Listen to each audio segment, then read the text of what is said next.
We are live. Facts first. I think we're on. We called this Dimes and I segment yesterday 15, so we'll just call this one 16. We'll roll with it. Definitely more than that, but whatever. Um, Chase the Ace all over Major League Baseball. This podcast segment always geared towards some kind of relevant sports. I mean, there's a lot of odds that are great value look ahead odds that right now that we're going to talk about Major League Baseball, talk about some of the big key power moves that happened in the offseason.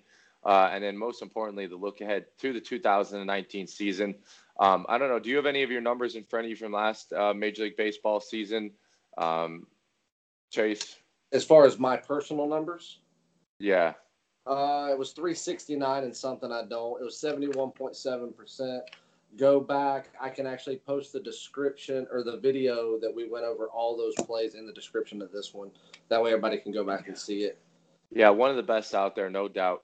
Everything always sponsored by the best cappers in the nation, ghostpicksats.com. Subscribe to the YouTube channel if you're just watching. We give a lot of free content. Daily prediction. It doesn't have to be,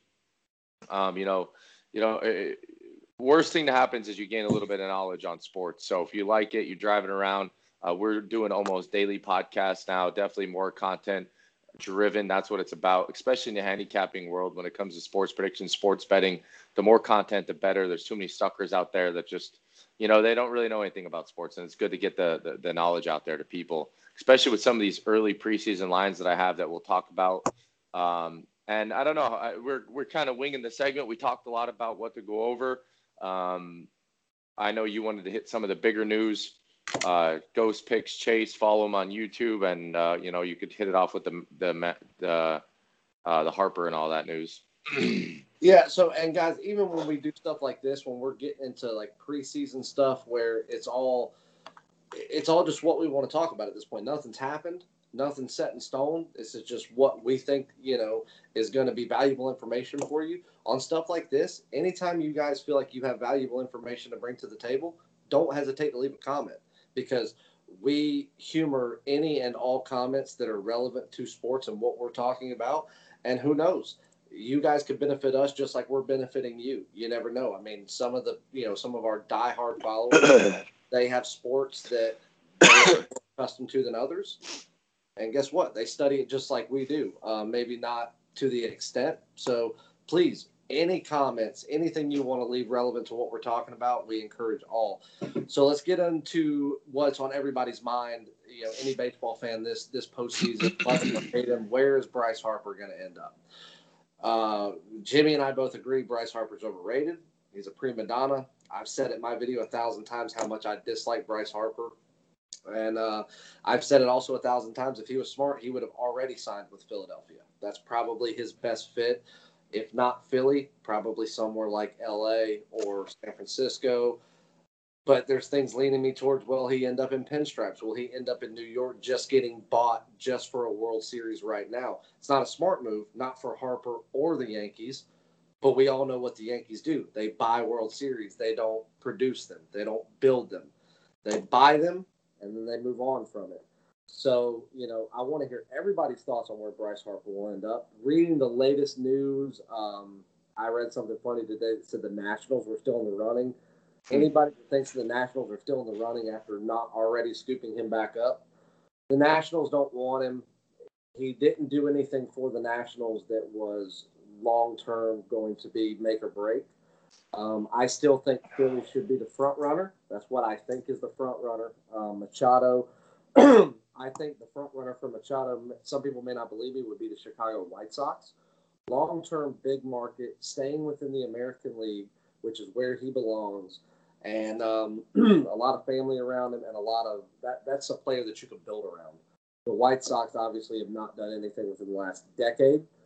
That would bring a new life to that organization that would sell tickets, and it would be something that they could build infield players around, power hitters around, and really give the White Sox a fighting chance to take over what is a depleted division. The only power you've had within that division has been the Cleveland Indians in the past 3 or 4 years.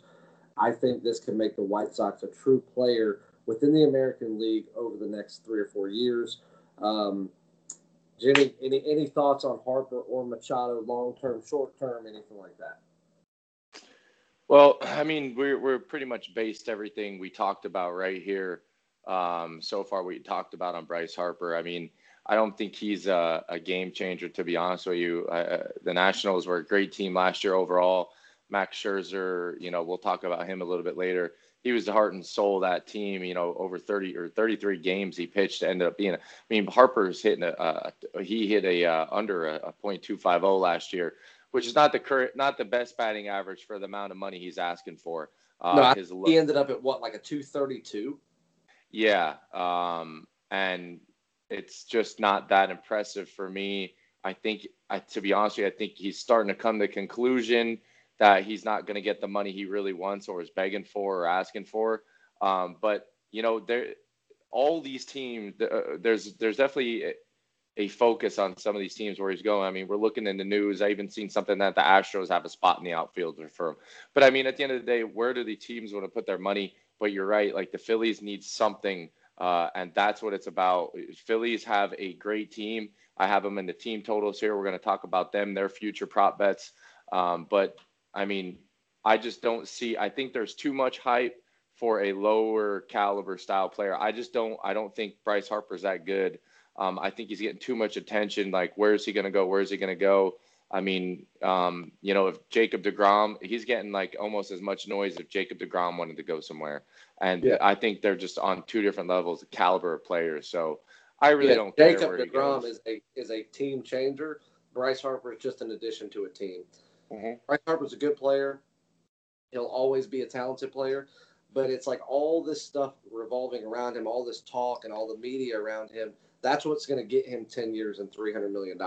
If it came down to just pure performance of 2017, 2018, what team really in their right mind is going to spend $300 million and invest 10 years?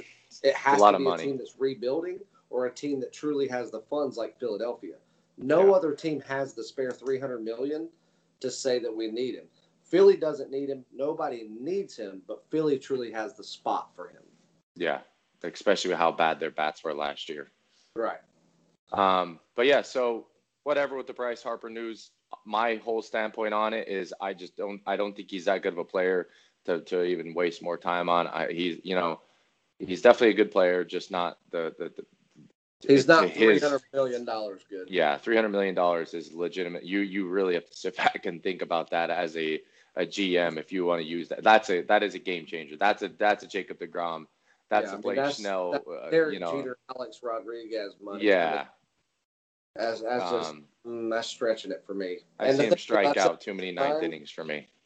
I don't care where he ends up, as long as it's not in Chicago, as long as it's not on the north side of Chicago. But wish Bryce Harper the best. I know it's going to be big news until he officially signs, and then that will be the big news. So enough of Bryce Harper until we see where the prima donna can make a decision. Touching on the Manny Machado news, I mean, the Yankees pretty much openly said no, right? I think they said no. I'm pretty sure they came out in the media and was like, yeah, like we don't plan on taking him. I don't think that they outright said that they wouldn't take him. They said they were not going to pursue him, which is smart because the thing that the Yankees can do, they can buy whatever they want. They have the salary cap to do it. But the thing is, with the acquisition of Giancarlo Stanton last year, they're letting go of one of their starting pitchers that should have been a reliever from the get-go. They still have some of the best closers in the game. The Yankees don't need to invest now bringing in an old Diamondback too. There you go. But they don't need to invest big long-term money because they're right there on the cuffs of a World Series. Getting to the wild card is just as hard as anything else in the MLB. They're right there on the cuffs of another team making a bad decision before the Yankees slide back in there. And the Yankees, they don't do long-term stuff. They go out, they buy a championship, and then they lay off. Yep. You had Derek Jeter, you had Alex Rodriguez, you have those guys. Those are, those are the franchise players. Second to franchise players within the Yankees organization, they don't spend long-term money. They'll spend big money, but right now both of those players want long-term contracts, and the Yankees are not interested in pursuing it unless they're the last ones left. Yeah, I think, to be honest with you, I think it's just there's a bunch of rumors going on. I don't think anybody really knows where they're going to go at all. So, No. I think it's going to be great to see who ends up picking up Machado. I don't like the way he ended his season last year. A lot of, I would say, poor, just the way he was playing. Everyone see him grabbing the shortstops nonstop, his legs going up. He kicked the one dude on first base. So a little bit of a sloppy as far as, characteristic style, and just play the game, man. It's baseball. It's hard enough to. In my opinion, what I saw with him at the very It end was of dirty. yeah, he's very dirty. He's very dirty and he's very egotistical, which I really don't like from a player that was basically the face of an organization and a very storied organization like the Orioles. Yeah. That down home field, the true nitty gritty of baseball, the Cal Ripken era. Yep. Those people that make up an organization, you go in there, leave that organization on a bad note, go to LA where already people have a bad rap, and you make it worse by playing as dirty as you do. I think a lot of teams that are looking at long-term status look at that saying, whether you're worth the funds or not, are you worth the headache and the media backlash? Exactly. Because you're going to be a headache. Not only that, but hey, big games like that could be the spark for another team to piss somebody off.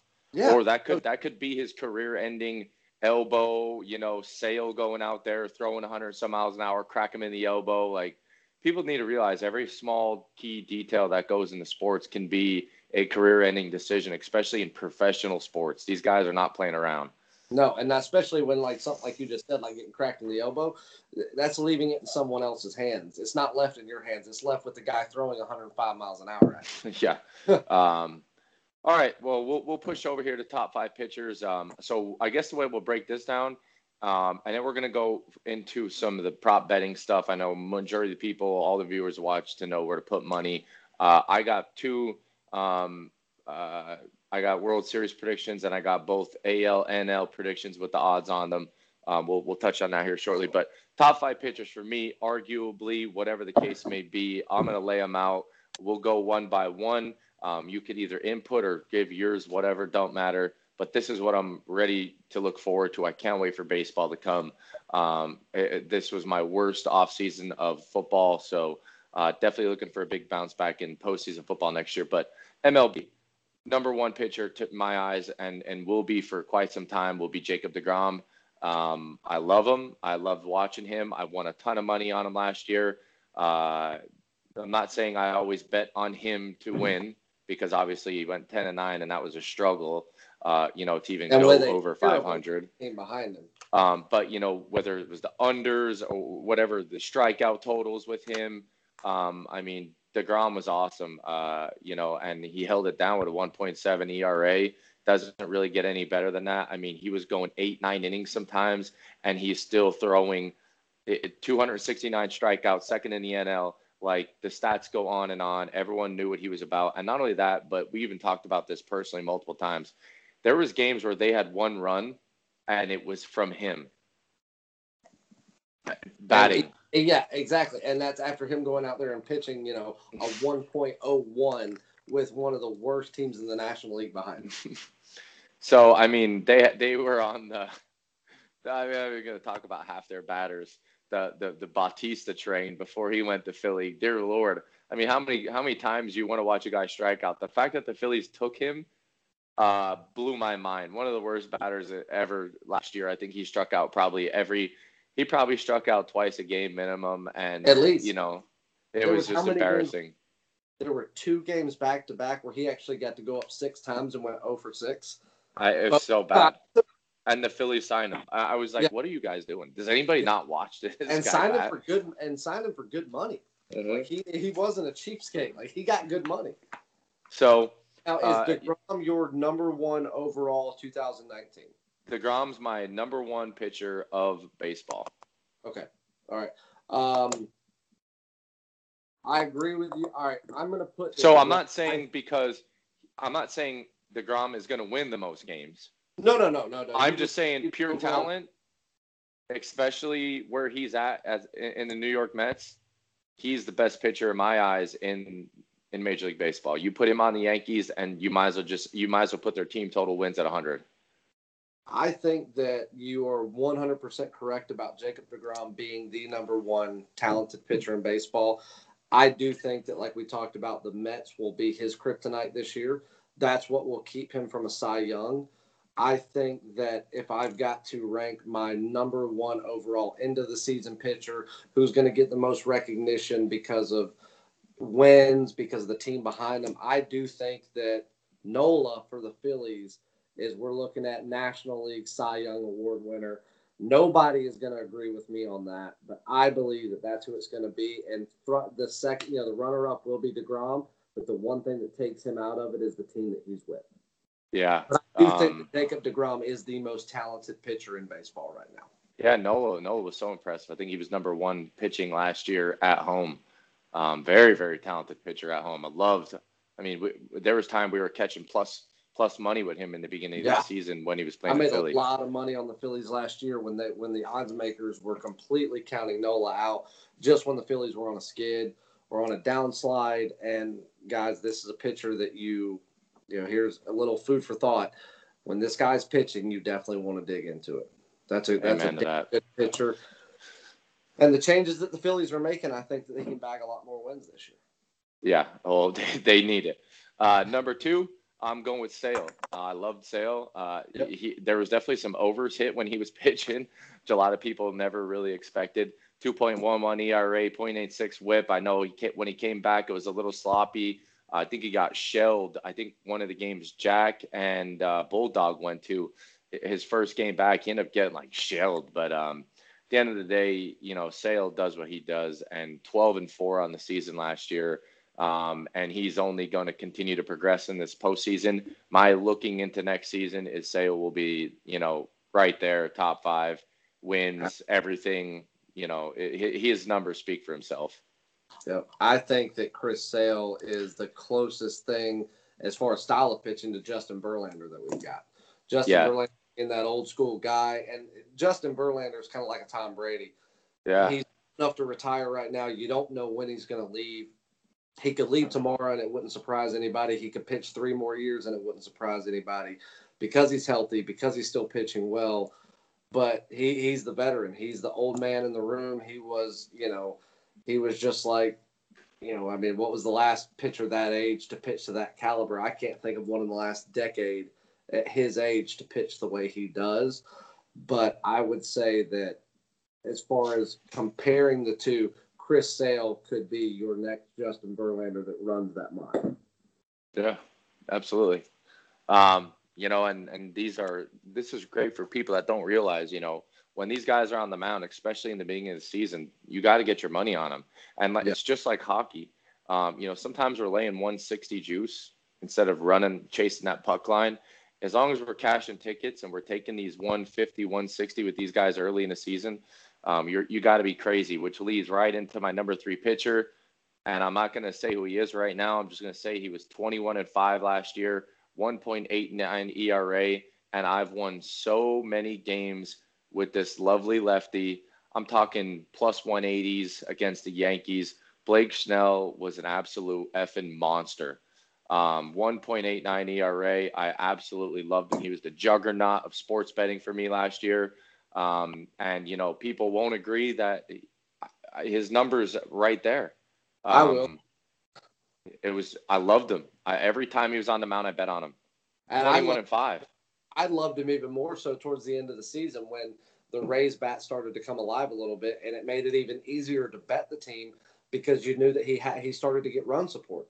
He started to build some run support where he wasn't having to do 90% of the work, and he was still being undervalued because then they were looking at the run support versus how well he's going to pitch. And we were getting bet value on the line, getting to bet on 130 and 140 versus 180. Yeah. And it was so much fun watching him.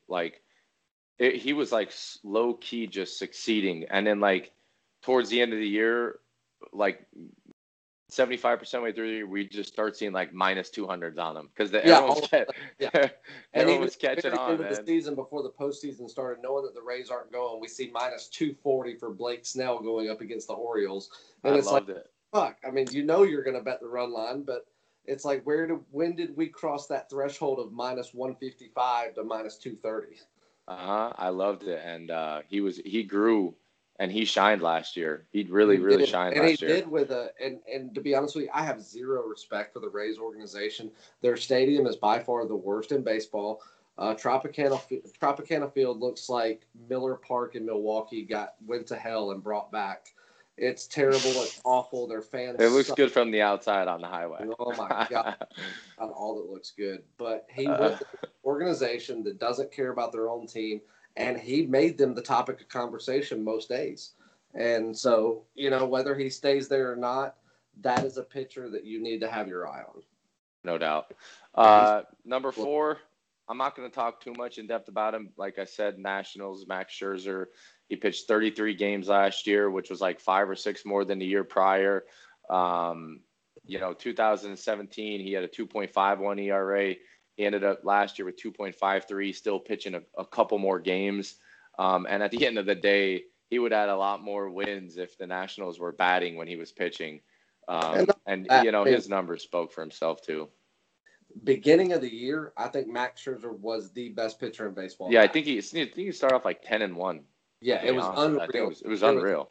Any pitcher, beginning of the season, there were 2, Justin Verlander and Max Scherzer, that you wanted to back. Post All-Star break, Max Scherzer went on about a 4-game skid that was atrocious. He was going out there outright losing to teams, giving up the long ball to teams that he shouldn't have been.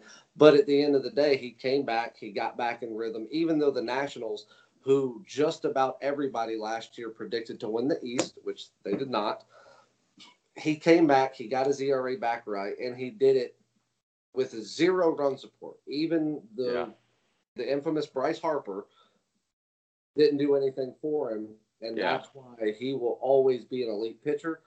Whether he goes through his tough times or not, he will stay on top of his game. Yeah, we see most of these pitchers hit a rough patch. I mean, how bad mentally effed up was John Lester last year? John Lester, here's the thing about him. If he goes out there and starts out a game bad 1 inning, he gives up a run in the first inning, he's fucked for the rest of the game. He's done. You might as well live bet against John Lester if he has a bad first inning. If he does good the first 2 or 3 innings, he's as good as anybody. Yeah, which is perfect here on my number 5, which is Verlander. He's on the best pitching core team. Speaking of, Kimbrel, I think Kimbrel is Charlie Morton. No, it's not Charlie Morton. I think it's Kimbrel from the Red Sox. Let me see here. What are you looking Dallas for? Keuchel. Yeah, Keuchel's. So Keuchel's on, they don't know where he's going. But at the end of the day, last year, preseason talk, I mean, how much did we talk about the whole pitching core for the Astros? That's unreal. And it's just sad. It was sad, some of the late outcomes of the season for some of these pitchers. But Verlander started off smoking hot. He had a rough patch as well, and it started. I'll tell you when it started. I won't forget this because I was at the beach. It started against Seattle. Seattle put up 7 runs in the first inning on him, I believe it was. And that was just an 8-game winning streak by Seattle. Yeah, and that was a rough patch for Verlander right there, if I recall correctly. But at the end of the day, Verlander, I still have some of his numbers up here. Yeah, I mean, we were catching him at, I don't know, minus 220, red alert winners, puck lines run lines all day with Justin Verlander. Phenomenal pitcher last year. And like I said, that Astros pitching core was so effective. It wasn't like a Max Scherzer where you're going 33. We're going to try and get you out there every single game that we can. You know what I mean? But it was great to watch, and Verlander is definitely topping in at my number 5. Verlander is a pitcher that if he's not within someone's top 5, you're out of your mind. That means you don't watch baseball, because Verlander could be making an argument for any position within a top 5.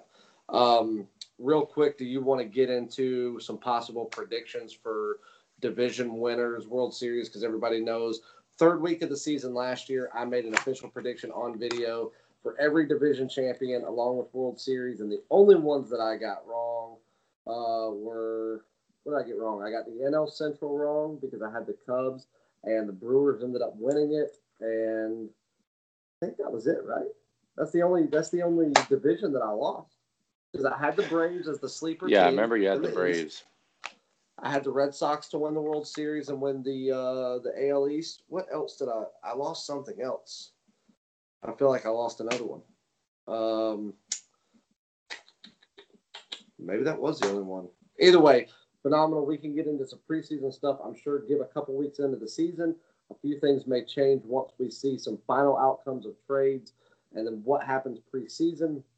Plus, there's a couple of people that we've got to see what they do, as far as like Ohtani. We want to see what he's going to be able to do this year. Is he going to be able to be a pitcher? Is he just going to be a batter? But I've got some predictions that I would like to give out. This is just preseason based. And this is me knowing as much information as anybody else. Just, our baseball knowledge until we see somebody take the mound and somebody step up to the plate. Yeah. All right, so, and I want your rebuttals on this, what you think. Let's start with American League. Wild card, I think that the Yankees are going to fall back to a wild card again. I don't think that they have what it takes to beat out the teams like the Red Sox, possibly even the Indians.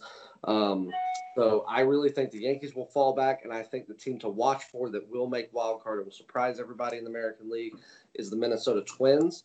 They really have beefed up their batting. They've got some closers now that they've added to their addition. Very good fielding team last year, really minimizing runs, minimizing the long ball. So I think that will be the surprise team in the American League, make wild card. Once we step above wild card, obviously you get into your divisional rounds. You're going to have what I believe is Houston go up against the Yankees. Houston will take down the Yankees. The Red Sox will face Cleveland. The only reason I say Cleveland, even though I'm not impressed with their team, is because they are playing in by far the shittiest division in baseball with zero competition.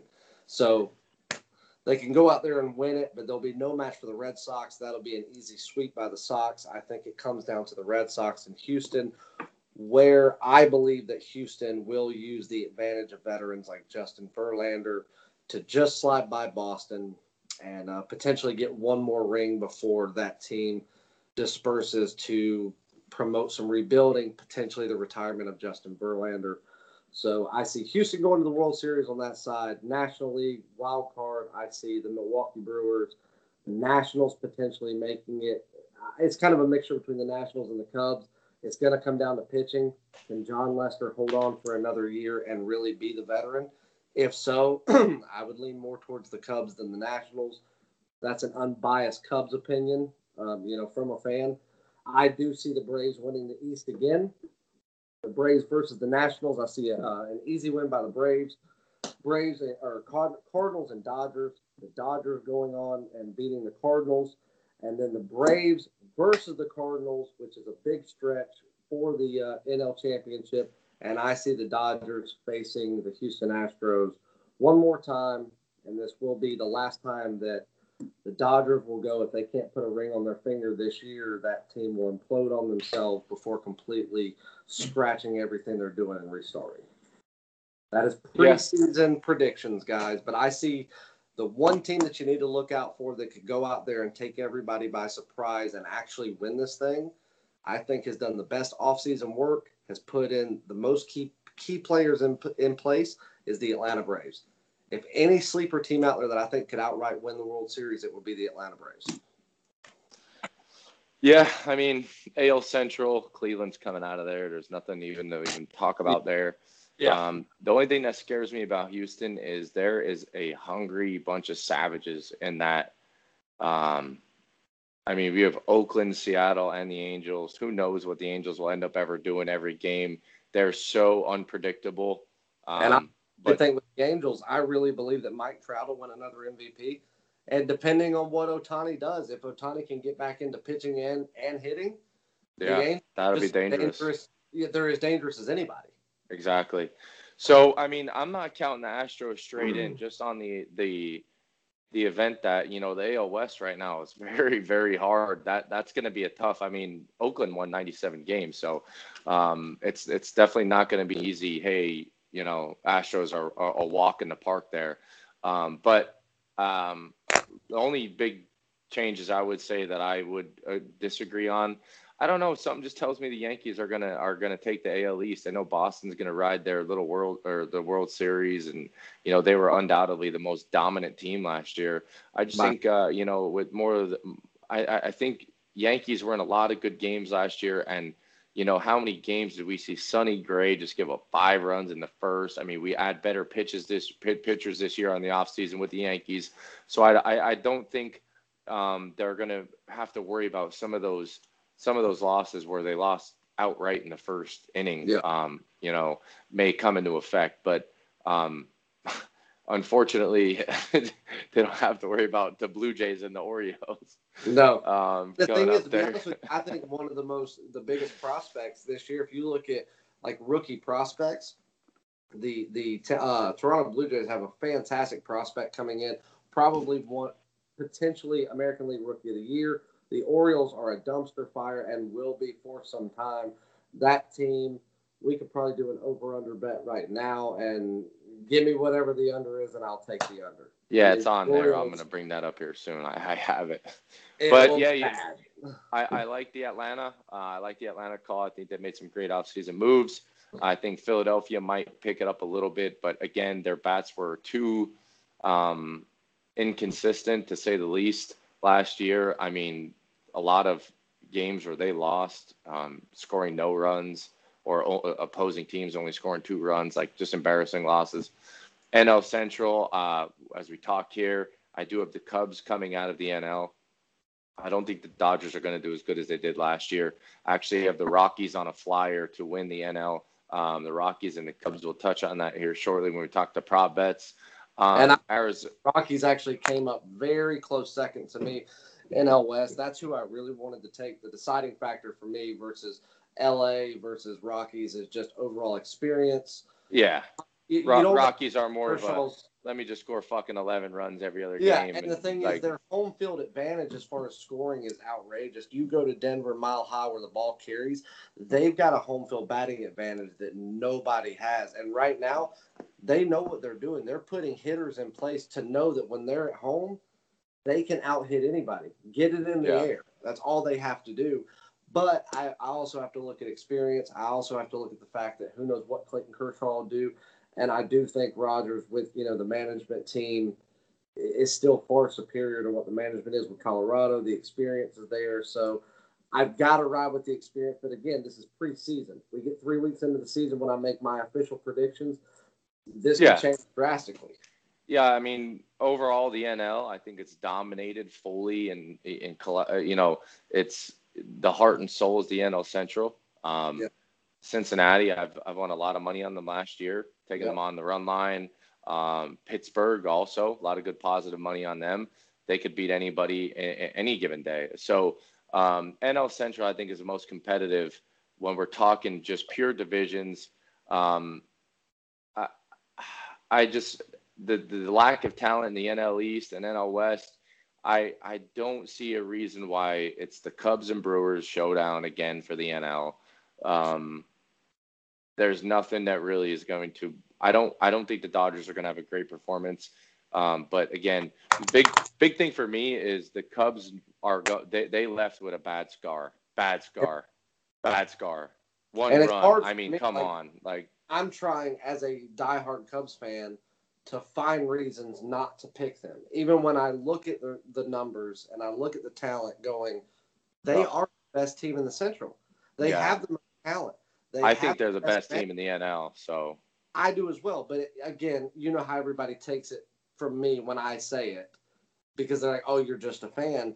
The thing is, I'll tell you this, guys. If the Cubs don't go out there and truly make postseason this year, and they have to battle for a wild card, or even worse, they don't make it at all, you're going to watch players like Chris Bryant, Anthony Rizzo, Javier Baez, Wilson Contreras. All those guys are going to be up for grabs next year. It'll be true rebuilding, and that's if Theo Epstein hangs around for another year and doesn't make his way back east to Boston. Yeah. They have the best team. It's how can they execute to be the best team. So we'll wrap this up here with, this is great too. This is just first insight. I figure we'll do one every week, or once big trades happen, we'll continue to push Major League Baseball podcasting throughout, which is good, which is very good, because we're throwing out an odds here right now. My World Series odds, this is a flyer. This is a great $1,000 bet if you have a little bit of money. $500 bet. I'm taking the Colorado Rockies to win the World Series at 30-1 odds. And I'm also taking the New York Yankees at 7-1 odds. So The New I'm York kind of Yankees 7-1 is a fantastic bet. yeah. It really, So I mean, we're seeing great money here if you're betting a little bit of money. But I'm definitely going to load up a little bit, put $1,000 on the Rockies. I loved watching the Rockies last year. I've won money with them overall, like a lot of money. And then, like I said, at the end of the day, the NL, it's not like, hey, here's the Red Sox and here's the Yankees. yeah, You know what I mean? We it's have the the Rockies. Cubs who couldn't hit. We And have last year, when you and I were when we were FaceTiming live last year when I was at Wrigley, that was against the Rockies series that I went to. A game that I had never seen that team play at Wrigley. I've seen everyone else in the National League play at Wrigley except for the Rockies. They were fun to watch away. This team is hungry. oh yeah. They are very hungry. They know that they lack the talent of other teams, but they go out there and consistently win. They hang around. So all it takes is one slip up from someone else and they're in it. And let them get an advantage at home in the postseason. October weather, Denver, Colorado, a power hitting team spells bad news for anybody facing the Rockies. Yeah, so that leads me right into the NL. I'm taking the Cubs and I'm taking the Rockies. That's It's serious. That'd be fun to watch. There's nothing more. I'm placing a little bit of money on both of them. I do think Milwaukee left, last year with their best performance possible. I don't think they're going to mimic what they did last year at all. I do did think they have talent to do things, but I think that last year they had 3 key players in place that really made the difference. But you're going to have to talk about it from this point on. They were getting a lot of wins based on the Cardinals, the Cubs, and the Pirates going on a downward spiral. If those teams don't do that, the Brewers won't have near the success they did last year because they're going to have to go out there and earn the win instead of being handed them. Yeah. Yeah, I mean, I truly am. I'm really, really big on the Cubs and the Rockies this year as far as the NL comes. You and I are not allowed to speak during Cubs games this year because you that was the so worst bad shit ever, year. bro. You Yo, cursed them me so and bad last Chase, year. like, we would be texting each other, like, I would finally get on the Cub train. Like, I'll lose a little bit of money in the Cubs. I jump on the Cub train. They score no runs. I'd be like, Chase, the fucking Cubs suck. And you are not allowed to text me during any Cubs game. Oh my God, that was comical, man. Ghost picks, man. This shit is the greatest stuff ever when it comes to looking back and recapping on things. So the Cubs, their hitting coach Anthony, what is it, Lapoque, whatever, Lapache, I don't know, whatever it is, but I'm interested to see some kind of changes that will be made this year because, like I said, you cannot be happy with what happened. And I'm going to talk about the Cubs here. I have their team totals over 88.5 because I just feel like like I said, there's an open wound right now with that organization. And if you are not hungry, coach even said that he doesn't think that the power hitters like Kyle Schwarber and Chris Bryant will be the power hitters this year when he's done. He's looking at younger guys like Wilson Contreras, the catcher, and Albert Almora Jr. in the outfield. And obviously Ben Zobrist he's the on-base guy. He's going to get on base. I mean, just even talking about their team is just disgusting, man. They got so many good players. Ben Zobrist, the best OBP in baseball, in my opinion. He gets on base consistently, even at his age. He'll continue to do that. But that pitching coach said that he thinks the breakout star this year is Albert Almora Jr. out of the outfield. Even Kyle Schwarber, as big and as strong as he is, everybody thinks he's the power hitter. He doesn't think so. And he thinks that after it's all said and done, Kyle's going to be like possibly number 8 in the lineup. Mm-hmm. There's Kyle Schwarber. He wants him with people on base, not having to get people on base. Unbelievable, man. Yeah, so I do have, coming out of the AL, I have a flyer here on Oakland at 15-1, I believe, or a little bit more. And I made a lot of money off Oakland last year. Hey, Oakland is that wasn't a rebuilding year whatsoever. Where that was Oakland progressing as the season went on. So their postseason going into this offseason, unfortunately, they have a pretty tough. I mean, they got Houston, Seattle, Angels, and Rangers, which the Rangers you can never count to beat the Rangers. Like they were just sickly good random games. So. And don't anybody forget, you and I had the play of the year with the Oakland last year, plus 260 against the Red Sox on the money line on a Saturday night. We took Oakland at home, and it was a 8-4 Oakland win that we hit for a Red play of the year. So don't think that we're not on Oakland. Yeah, so I like Oakland at 15-1 odds there, but overall here, going to team totals, and we'll touch more on these in the future podcasts. I'll quick run through them. I'm going to go under on the Phillies. I know a lot of people are looking for a bounce back year. Unfortunately, I just don't see them winning 85 games next year. So I'm going to go under on Phillies. This is me just researching the team totals here, understanding the moves that have been made this offseason. Cubs as my top play of the pretty much this mini card here. Cubs over 88.5. We know about their wounds that they're still licking. Yankees over 95.5. And the Orioles under 60.5. And also I'm on the Rockies here as a very big one. This will be a personal big wager. Rockies are sitting at 82.5 team wins. They're averaging 84 the last 3 years, 91 last year. So there's really no statistics for me or you guys not to throw money on the Colorado Rockies 82.5 over the season win total. So that's kind of where I'm at initially. Damage they can do at home, guys. I mean, they get to play as many games as they do at home. I mean, they can get over halfway to this total just on home wins against inferior opponents. The Colorado Rockies are a force to be reckoned with this year. They are. But, I mean, I think that's a great wrap-up for number 16 for Facts First. Good. I think this is going to get everybody excited about baseball. Obviously, we still got a lot of basketball to go, guys. We have I know a lot of, Jimmy and I are the only ones within the Ghost Picks team that do hockey. There's a lot of hockey left, but football is a big thing for the sports betting world. It's the most bet, sport as far as anybody that gambles on American sports.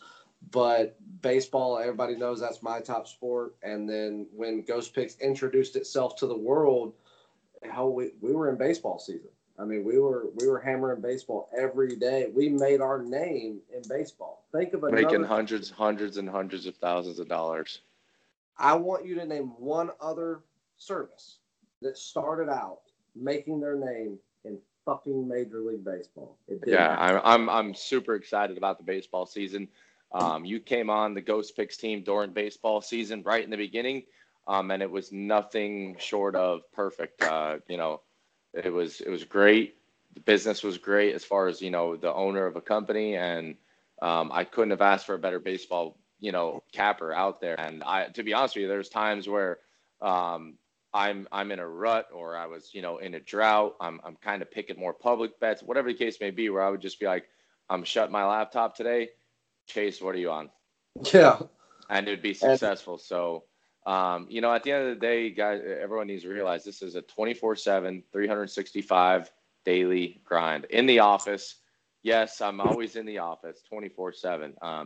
And we do venture out and do some things here and there, but we'll be doing a lot more content out there as well. There's going to be a lot more stuff that you see, not only between myself and Jimmy, but the other guys as well. We are being that baseball season is as long as it is. It's in the middle of the summer, so it's good for weather. You're going to see us at a lot more ballparks. So if you guys want to see anything in particular, if we're going to go to a certain ballpark and tell you, what do you want to see while you're there, the content, we want to interact with you guys. So, we're in talks about spring training right now. Once we get into the regular season, obviously you guys know that I'm at Wrigley a lot. Jimmy's always in Philly at Citizens Bank. But when we venture out to other places, what do you guys want to see? Drop it in the comments. Put it on Twitter, put it on Instagram. What do you guys want to see when we go out so we can interact better with you? And maybe when you go to those places, we help your experience be even better than it would have been. App in the makings, looking towards bigger things. Baseball is going to change up Ghost Picks just as a business standpoint, not only because we got Chase and all the other good handicappers. Super excited about Benny. Benny wasn't on baseball last year, and his team is super deep. Super excited to see how Benny follows through. Yeah, he only got to be in 6 or 7 weeks of baseball last year? I don't even really remember, but I just remember Like, because he came I in. just remember all the money I won buying your plays. So that's where we're going to be at. We'll do one more promo within the next week for Chase's $800 Major League Baseball season. You can't miss out on that. We already have tons of people on that shit. I think it's going to be a duo, me and Jack. Yeah, and I did kind of plug that last video, but as I watch Montreal beat Anaheim again, NHL is just becoming very easy. But yeah, I think so. Just quick plug. Jack and I did the first MLB duo last year. People seem to really like it. So Jack and I were talking last night. Oh yeah, you guys did do a duo. Yeah, we did, Season and it was duo, the first one that we had ever done, and it was in baseball season. People loved it, and it turned into many more throughout baseball season. So Jack got a request from 2 different clients. He reached out to me. We've decided we'll do it. Be on the lookout tomorrow night, guys. Jack and I are going to do a duo free play, kind of the same way you're looking at Jimmy and I. We'll do it Wednesday night, put it out for Thursday. We'll give you the promo there. It's going to run through Sunday, or we're going to put a limit on it for how many people can get it. So if this is something you may be interested in for Jack and myself, just pay attention, because if we hit that cap before Sunday, it will be removed, no questions asked. But we will. And all the merchandise is up on the website. We'll be plugging that here. Derek Dimes controlling everything there. We have a couple more funny shirts coming out, especially for us dedicated gamblers. And that should be it, man. I ain't got nothing else. I think that's a great segment. Facts first, as we all know. Sponsorships in the makings. Everything else big for Ghost Picks. Haters never can see us. Logo should be done in the next week or so you'll be seeing some merch from the Facts First podcast out as well. Jimmy and I kind of talked about the logo that we really liked last night, got it approved. We got some final tweaks to make on it. So next couple of weeks, you'll see that, and then some more merchandise there. You'll be seeing a lot more from Ghost Picks and Facts First out live at games, and that'll be starting at the start of the Major League season, maybe even. And everybody else wanting to talk sports, thinking no sports, you always hit me up, DM me, Twitter, Ghost Picks Jimmy. You know sports. And the guy you want to be on a podcast, you know stats. Come on, baby. We're doing daily. We're doing daily podcasting. Go look. I don't know who it was, but the guy that put in my comments that if I don't hit 80% of my baseball, I'm not in his league. You said 5 dimes. I upped it to 10 dimes. Where you at? You won't comment no more. Something tells me we know who that is. No, this guy's been commenting for a long time. Something tells me it's my obsessor. Of baseball, I'm not in his league. So, Mr. Gonzalez, I am here waiting on you, and I will gladly write a check to Mr. Gonzalez. And lastly, thank you to everyone who watches us, and then most importantly, thanks to everyone who doesn't like us but still watches us every single day. Yo, you know you're being hated on when they watch everything you do every day. If you don't like me, don't watch it. If you do, stick around, subscribe to the YouTube channel. I got nothing else, Chase. I'm signing out. I'm good. Good luck. God bless. Grinding on, guys.